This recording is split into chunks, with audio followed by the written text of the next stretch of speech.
lindos e maravilhosos alunos do 8º ano! Sejam bem-vindos a mais uma aula do professor Joenis. Que saudade dessa turminha, hein? E aí, como foram de férias? Aproveitaram bastante? Curtiram a família? Espero que sim. Turminha do 8º ano, deixa eu explicar aí como que vai funcionar a minha disciplina de Geografia. Galerinha, as minhas aulas serão postadas no Classroom, tá? As videoaulas em si, quando possível, e também no YouTube. Vou estar colocando a aula lá no YouTube, mandando o link lá no Classroom para vocês estarem acompanhando. E no Maths, eu quero usar como meio de comunicação ali para sanar alguma dúvida referente ao conteúdo, tá? Uma explicação que ficou pendente na videoaula. Então, assim, eu não quero usar o Maths como meio de aplicação das aulas. Se caso não funcionar as videoaulas, ficar um pouquinho mais confuso e não ficar bem dinâmico, a gente dá um jeito. Mas por enquanto eu quero gravar as aulas, disponibilizar para vocês lá no Classroom, também no YouTube. E aí a gente tem aí um meio de comunicação a mais, além do Maths. Maths eu quero utilizar mais para sanar dúvidas. Nessa aula, o professor vai fazer uma explicação referente à apostila número 4, que damos início lá atrás nas últimas aulas, lembram? Nesta aula, galerinha, vamos dar início ao estudo da região norte. Lembrando que na região norte em si tem grandes aspectos físicos, também temos aí a questão econômica que trata ali pela Amazônia, pelos polos industriais. Vamos falar dos povos indígenas, tá? Que habitam aquela região, várias etnias indígenas que não só um índio que habita, mas são vários povos indígenas, várias tribos que dominam essa região. Algumas atividades adicionais que o professor vai passar ao longo do semestre, mas provavelmente será basicamente as alternativas da apostila, ok? Então, enfim, o professor vai fazer aí uma dinâmica na aula bem prática, bem fácil, porque essa apostila em si já foi um pouco trabalhada nas últimas aulas, tá bom? Para começo de conversa, galerinha, vamos falar do quadro natural, o domínio amazônico. Lembra que o professor mandou um vídeo explicativo lá, referente a este conteúdo, falando um pouquinho da economia, um pouquinho da hidrografia, do clima. Então, basicamente, para entendimento nosso, podemos... Deixa o professor pegar um marca-texto aqui. Vamos lá. Galerinha, essa ferramenta que o professor está usando para gravar a aula, quem tem o Windows 10 aí pode estar utilizando, tá? É só apertar a tecla Windows mais o G, que vai te dar uma opção de gravar. De repente você quer gravar algum conteúdo da aula, quer gravar algum resumo, alguma coisa da internet, até você explicando uma atividade para o professor, é muito bacana essa ferramenta. Caso vocês tenham dúvida, pode me comunicar que eu ensino aí, faço passo a passo para você estar utilizando este modo de gravação. Só serve para o Windows 10, tá bom? Peguei aqui o meu marca-texto. Vamos ver se vai funcionar, porque até agora estava funcionando. Ah, não está funcionando.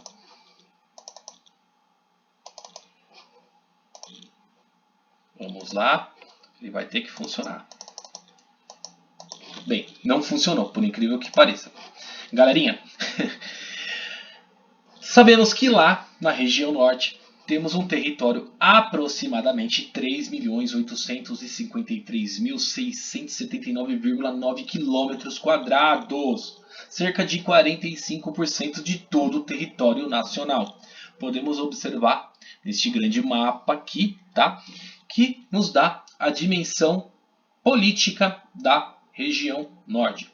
O que é essa dimensão política? São os estados, galerinha. Podemos falar que faz parte da região norte, tá? A Amazônia, Pará, Acre, Rondônia, Roraima, Amapá e Tocantins.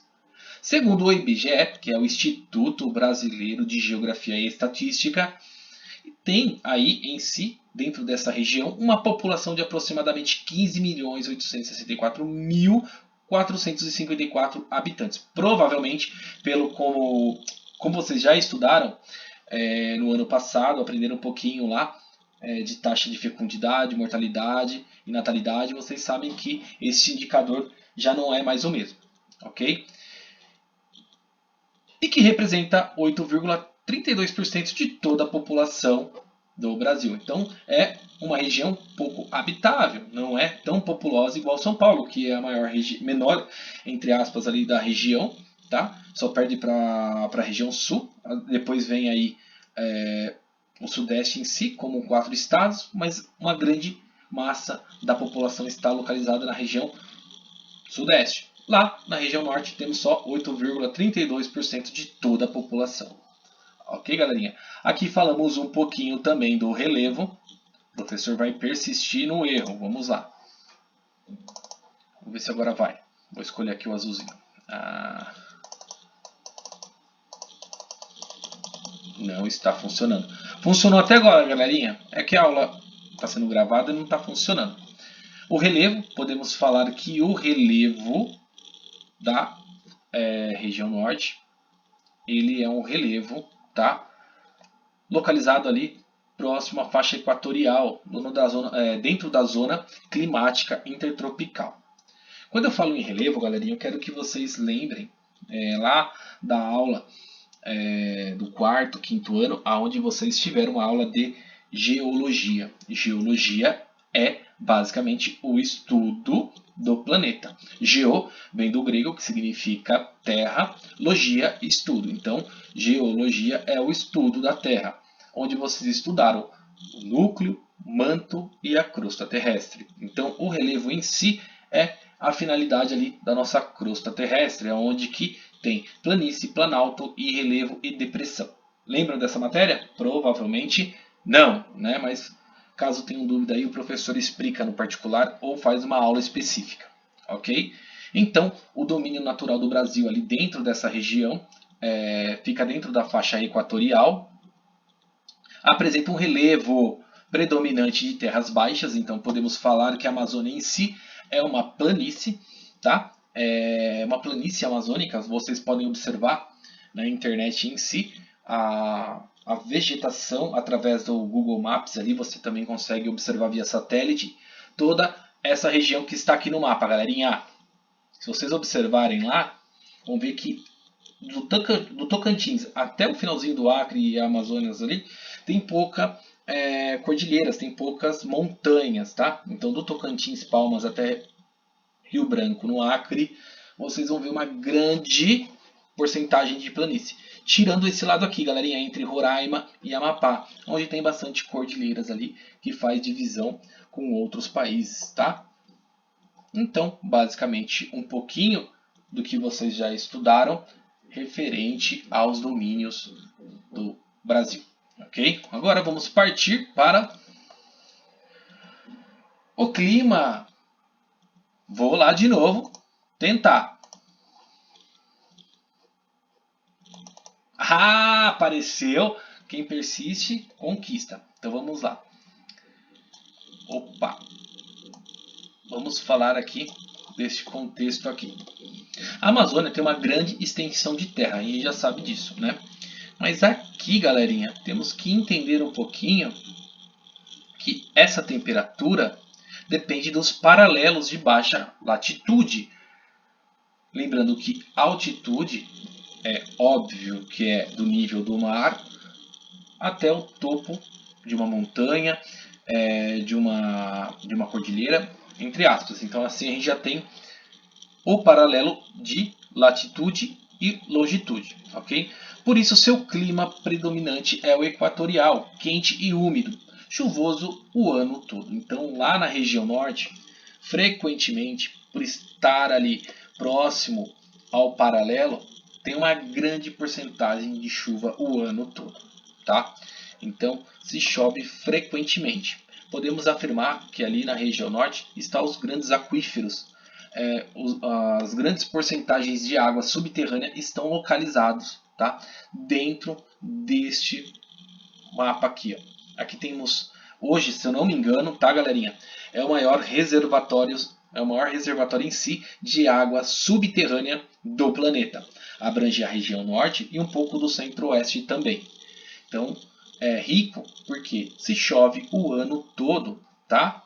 Então, podemos afirmar aí que a temperatura lá está em torno de 25 graus, tá? Então uma temperatura ambiente ali. A temperatura média, como o professor falou, de 25 e varia o ano aproximadamente 2 a 3 graus a mais e a menos. Tem uma amplitude térmica e é muito pequena, geralmente inferior a 2 graus. Igual o professor falou, essa amplitude é a mudança de temperatura de 2 a mais, ou 3 a mais, ou 2 a menos, ou 3 a menos, ok? Na maior parte da região chove bastante, tá? Em torno aí de 2.000 a 3.000 milímetros de chuva anual. Para a gente ter uma dimensão, no Nordeste chove aproximadamente 200 milímetros ao ano. Tem uma grande diferença aí, né? Então, no Nordeste, a quantidade de chuva é bem mínima porque essa região está fora do parâmetro da linha do Equador. Então, assim, ela está fora da zona de convergência.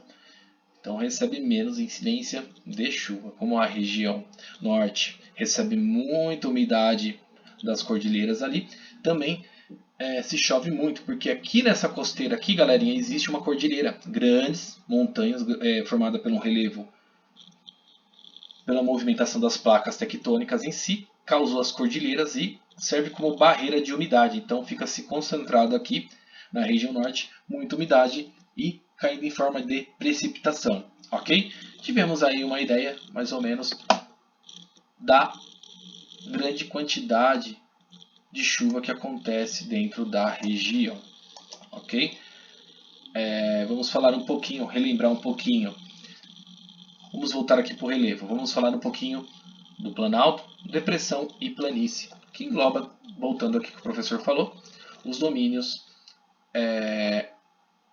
amazônicos. Aqui temos o planalto, a depressão e a planície. Galerinha, isso é o relevo. Quando a gente falamos em relevo, falamos na formação estrutural da nossa crosta terrestre. Voltando lá no 6º ano. Quando falamos em relevo, galerinha, falamos em 3. Planalto, depressão e planície. Tá? Agora eu tenho certeza que vocês vão entender. Quando vem relevo na nossa cabeça, a gente lembra de alguma coisa similar. Não sabe o que é, mas tá ali, tá na dúvida. Mas o relevo basicamente é as formações rochosas, tá? Que vão se moldando ao longo dos anos, tá bom? Por exemplo, o planalto, como o planalto se diz já, deixa eu colocar aqui para vocês entenderem o que é um planalto. Paciência, Google. Planalto.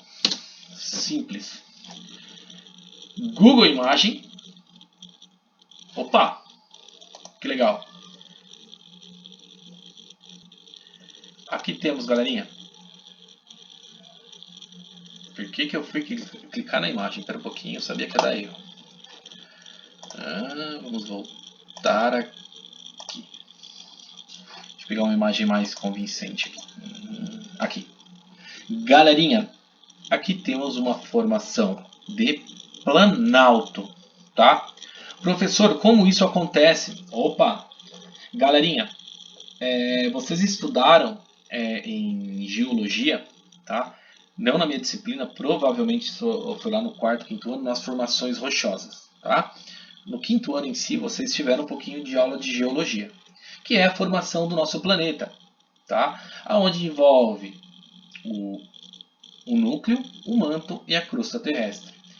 O professor vai contar a história lá do começo. Há 4,5, 4,6 bilhões de anos se formou o nosso planeta. Vamos imaginar uma bola de fogo incandescente. Essa bola de fogo incandescente, que é a base de metais líquidos derretidos numa temperatura maior que a do Sol, foi ao longo dos anos criando reações químicas. Depois, em seguida, foi se formando uma pasta em volta dela, que é basicamente o nosso manto. Em seguida do manto veio o resfriamento dessa capa, que é a nossa crosta terrestre, que é basicamente a formação rochosa. Professor, não estou entendendo. Opa, tudo isso que acontece, galerinha, toda essa formação rochosa que podemos observar nessa imagem aqui, é basicamente, tá? É basicamente a lava, tá? O magma que estava lá nessa bola de fogo, que foi com o tempo em si, em torno aí de 200 milhões de anos, foi se resfriando ao longo dos anos e formando essas grandes cavidades. Eu vou depois, mais para frente, trazer uma explicação mais detalhada referente à Pangeia. Pangeia foi um período onde teve esse resfriamento da Terra, aonde que automaticamente foi se causando o nosso relevo. Ok? Imagine um bolo, galerinha. Quando você está fazendo um bolo, ele está na fórmula líquida, né? Então ele está líquido. Você coloca lá no forno, tal, passa um tempo, ele vai crescendo, ele vai assando e lá no finalzinho você tira e ele está pronto. Em cima tem uma crostinha crocante do bolo, não tem?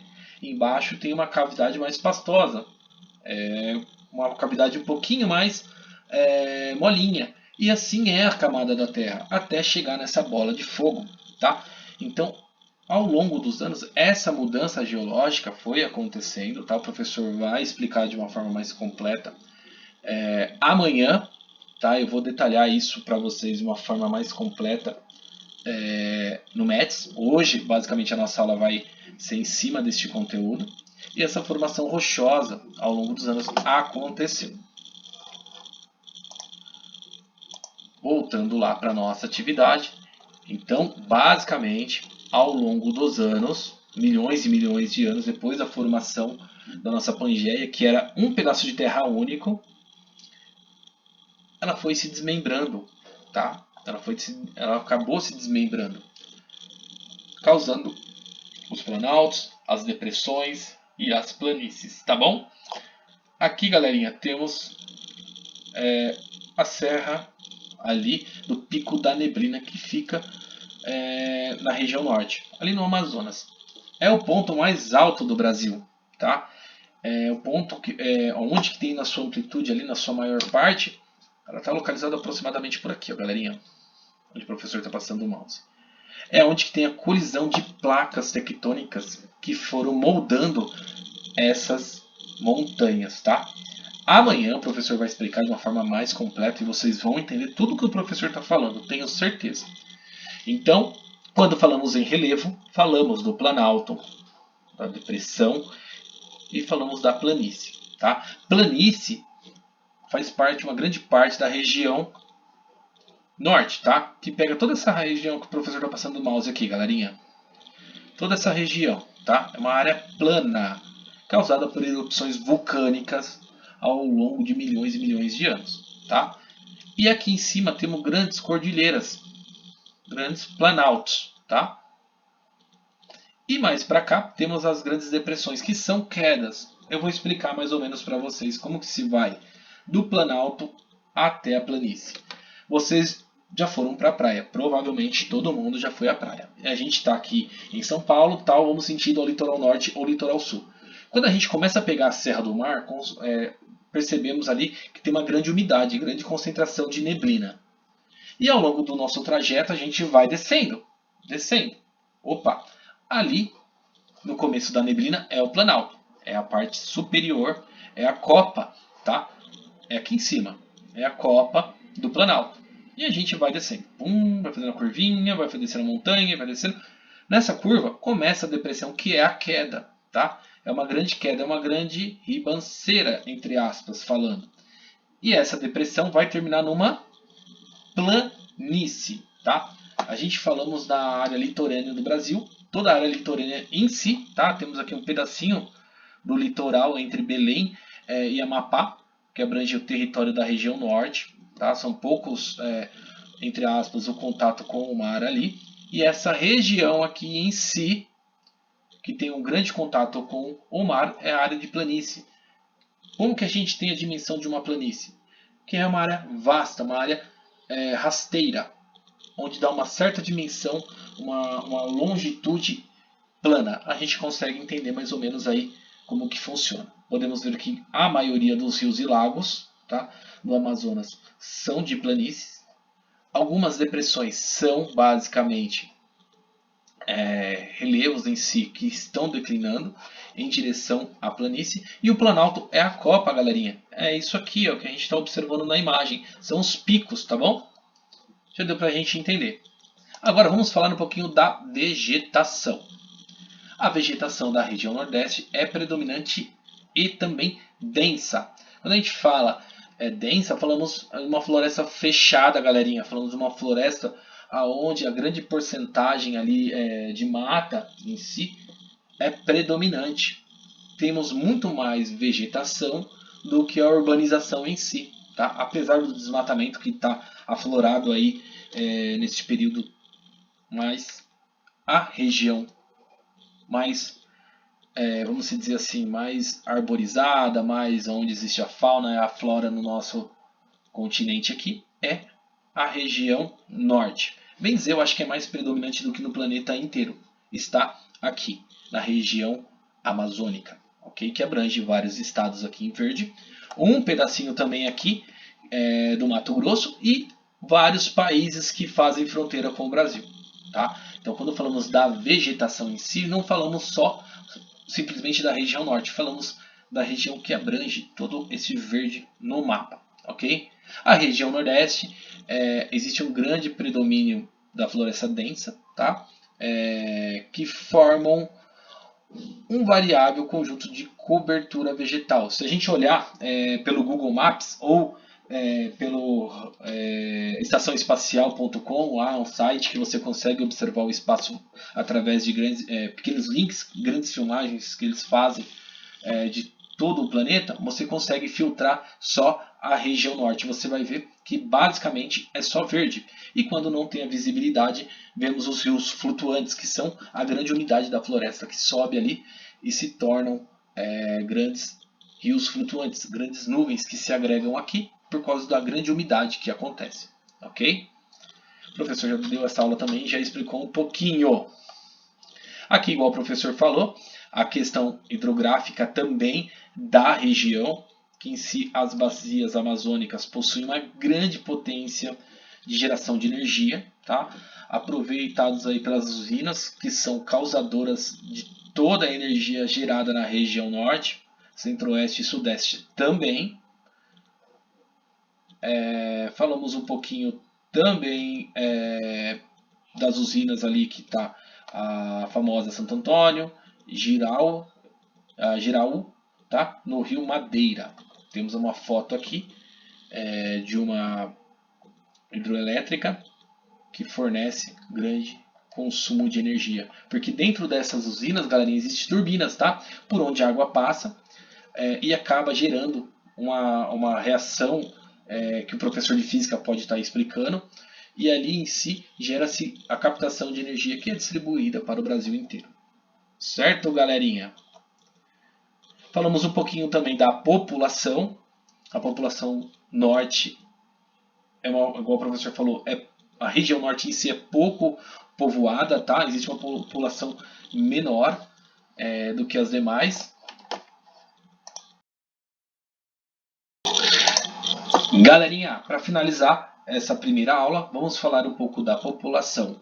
A região norte é pouco populosa, tá? Ela é pouco povoada e sua população é muito mal distribuída. Sua população apresenta grandes diversidades étnico-culturais, como a presença dos povos indígenas, tá? Os povos da floresta.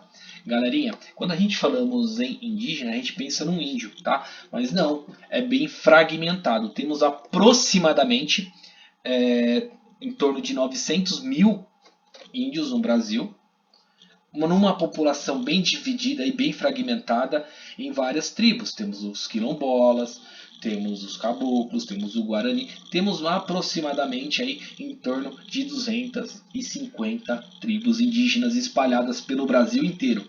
O índio não está só na região norte, ele está em 24 estados brasileiros, bem distribuídos, tá? E isso aconteceu, essa fragmentação indígena aconteceu dentro do território com o extrativismo, tá? Com a chegada lá dos portugueses que foram adentrando todo o território nacional, junto com os bandeirantes também.